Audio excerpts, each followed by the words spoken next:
Глава республики встретился с членами общественных организаций «Союз Чернобыль» и «Союз чернобыльцев». Мероприятие приурочили к 32-й годовщине со дня трагических событий в Чернобыле.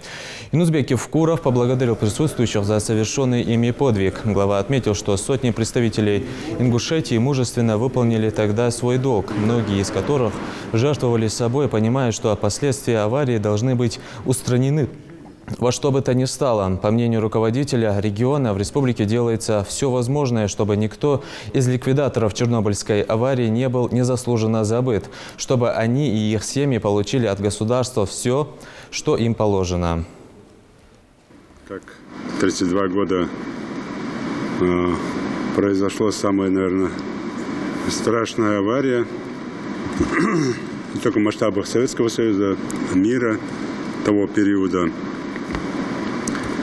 Это авария на Чернобыльской атомной электростанции. По ряду причин, в том числе и жители Ингушетии, уроженцы Ингушетии, вы в том числе, попали ли в зону действия радиации или участвовали в ликвидации последствий. И тоже показатель того, что вся страна как одно целое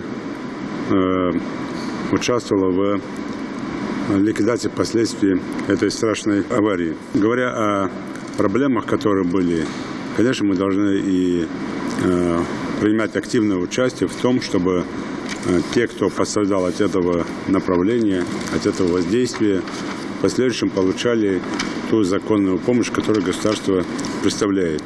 Хочу еще раз в годовщину этой трагической даты сказать вам всем спасибо, в вашем лице всем нашим ребятам, которые участвовали в ликвидации последствий той страшной аварии. Пожелать вам здоровья, успехов.